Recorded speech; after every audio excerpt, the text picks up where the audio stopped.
Hello doctors, again Umar with you. Today we're going to talk about the cholangiocarcinoma.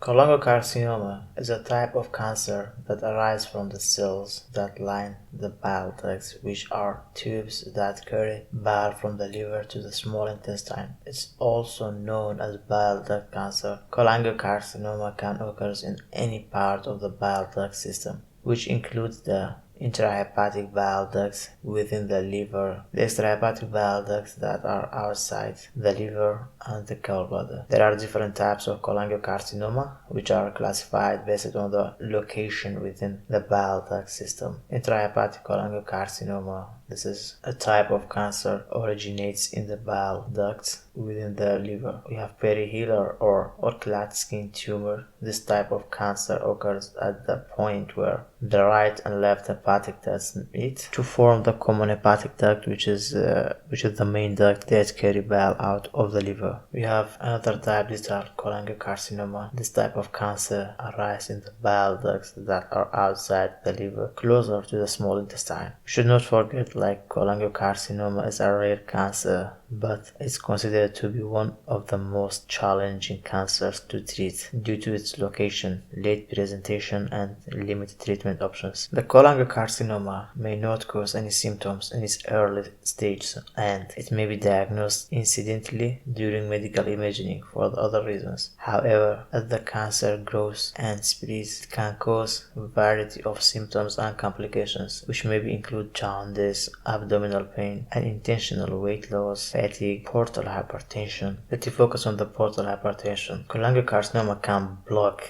the bile ducts, causing a buildup of pressure in the liver and increasing the risk of portal hypertension. This can lead to complications such as ascites, which is fluid buildup in the abdomen, esophageal varices, which is swollen veins in esophagus, and hepatic encephalopathy, which is a brain disorder caused by liver dysfunction. Also, it can cause metastasis, but it's important to note that these symptoms may be caused by other conditions, and the presence of these symptoms does not necessarily to indicate cholangiocarcinoma. Cholangiocarcinoma can be difficult to be diagnosed, especially in its early stages when it may not cause any symptoms. However, there are several diagnostic methods that can be used to detect cholangiocarcinoma, which may include medical history, physical examinations, blood tests to check elevated levels of the liver enzymes, bilirubin, and certain tumor markers. Blood tests can be used to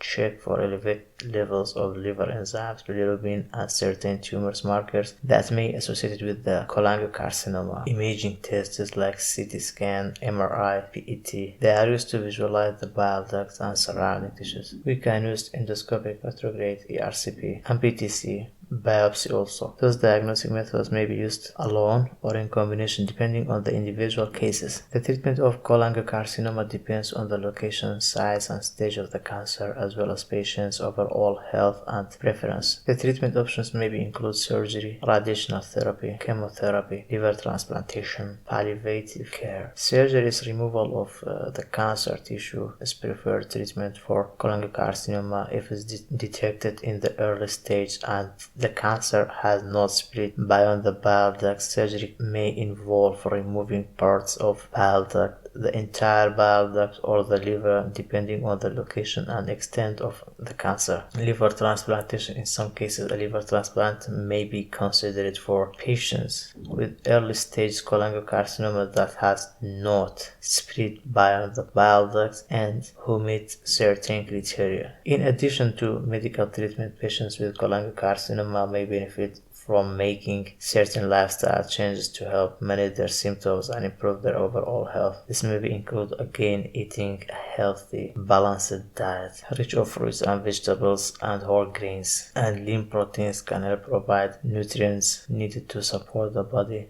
during cancer treatment. Engaging in regular physical activity, managing symptoms, working closely with doctors to manage symptoms such as pain, nausea, and fatigue can also help improve quality of life. Also, seeking emotional support. Dealing with a cancer diagnosis can be emotionally challenging, and seeking support from family, friends, or professional counselor can help improve mental health and overall well-being. At the end, I want to say it's important to work again with doctors closely to develop a comprehensive treatment plan that takes into account the individual patient's needs and preference. Thank you for your attention. That was all for today. Goodbye.